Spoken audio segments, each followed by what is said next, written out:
Tudo bem com vocês? Vamos então começar mais uma aulinha? Agora, histoplasmose, tá?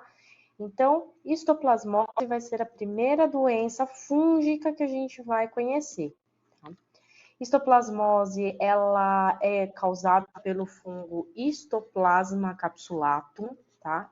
Histoplasma capsulatum. Ela é endêmica nos Estados Unidos, na Ásia e na África, ou seja, ela acontece com certa frequência nos Estados Unidos. Tá? Esse carinha aqui parecendo uma florzinha, que é o histoplasma. Ele cresce, ele é essa frota de solo, tá? Então ele cresce no solo normalmente, e ele cresce principalmente em locais onde tem dejetos de aves e morcegos. Isso porque aves e morcegos, nas suas fezes, bastante nitrogênio, é rico em nitrogênio. E esse fungo ele gosta de regiões ricas em nitrogênio. Então, dentro de cavernas e locais muito populosos por pombos e aves, a gente vai encontrar mais desse histoplasma. Tá? Lembra, ele é de solo e as fezes melhoram o crescimento e o transporte desses esporos do histoplasma. Aqui ele de novo, né? Agora em azul, bem bonitinho, parecendo uma florzinha. Então, excrementos de aves e morcegos favorecem o seu crescimento, por isso ele é tão encontrado em galinheiros, porões, cavernas, locais extremamente populosos por pombos, tá? Aqui é o exemplo de uma caverna superpopulada por morcegos. Ele vai parecer um algodãozinho, tá? Não, quando a gente vai ativar ele vai crescer com as suas bordas parecendo um algodão, com as bordas mais branquinhas e um centro mais acastanhado. Tá? Essa é a cultura, igual aquela plaquinha que a gente fez do histoplasma. No nosso corpo, ele cresce em forma de levedura, mas aqui na plaquinha, ele vai crescer em forma de filamento. Tá? Ele gosta muito da temperatura corpórea. Tá?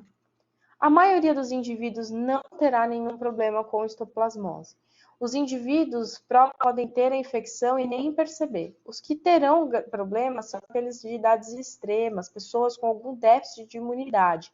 Tá? De novo, mais uma doença que a gente fala de pessoas em tratamento para leucemia, quimioterapia, pacientes com AIDS, tá? Transplantados, doenças crônicas, etc.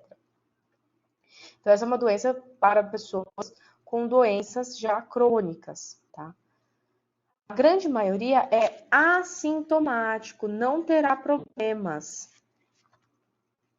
O contágio é pela inalação de esporos. Então, a pessoa ela vai inalar os esporos do histoplasma que vão se depositar no pulmão e começar a se multiplicar.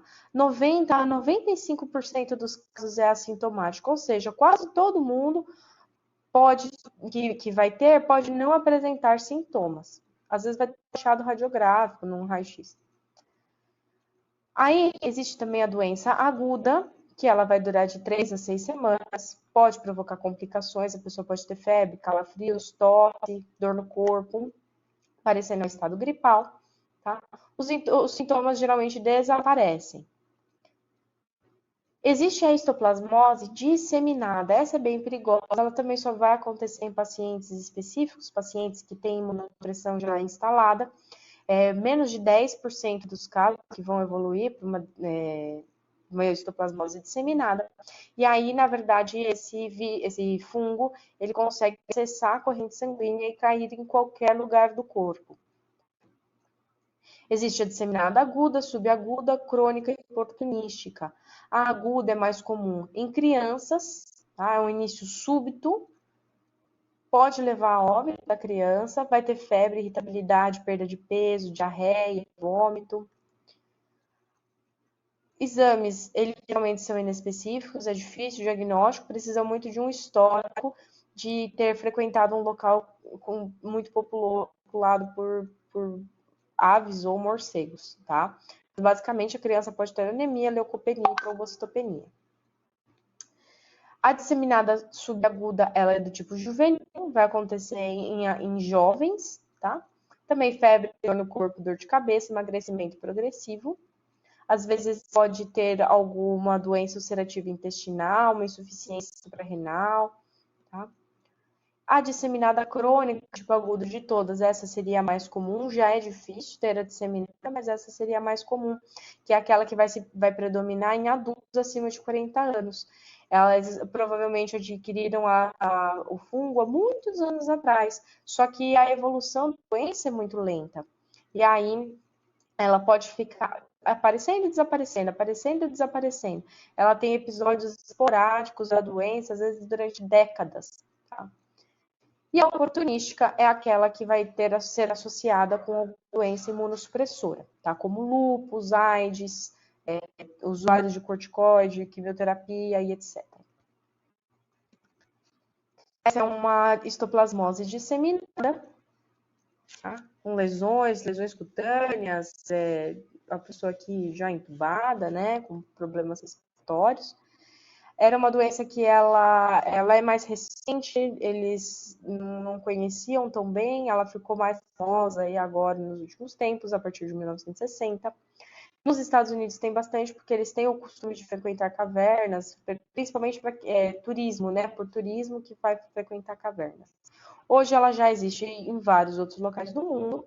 No Brasil existe também relatos, principalmente em locais que tem também o turismo em cavernas, tá? O diagnóstico por cultura fúngica e o tratamento é com antifúngicos, tá? Ceftriaconazol, itraconazol e etc. Anfotericina B. Pacientes com alterações sistêmicas, mais de imunossupressão, eles também têm que ser tratados devidamente, tá? Mas é tratamento do humano. A gente não só precisa saber que é com antifúngico. O cão também pode ter, tá? Os sintomas são todos semelhantes, animais de companhia no geral podem ter.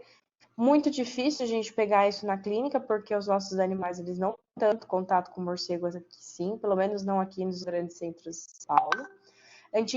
A gente pode ter alguns relatos que falam sobre Weimaraners, Terriers, Pointers, são animais de trabalho, são animais que podem entrar nessas regiões, tá?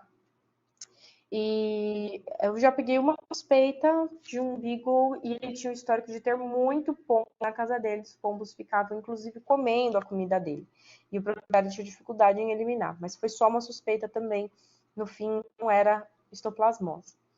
Eles também podem ser assintomáticos, ter o quadro respiratório ou disseminado da mesma forma, tá? Sintomático é a maioria dos casos, eles não têm sintoma algum. A pulmonar é quando o animal ele tem tosse, dispneia, efusão pleural. Aqui um exemplo de efusão pleural, onde tem um pouco de líquido aqui acumulado no pulmãozinho desse boxer. E a disseminada da mesma forma, pode acontecer em qualquer local do corpo, pode afetar fígado, baço, medula, trato gastrointestinal, depende de onde esse fungo cair, né?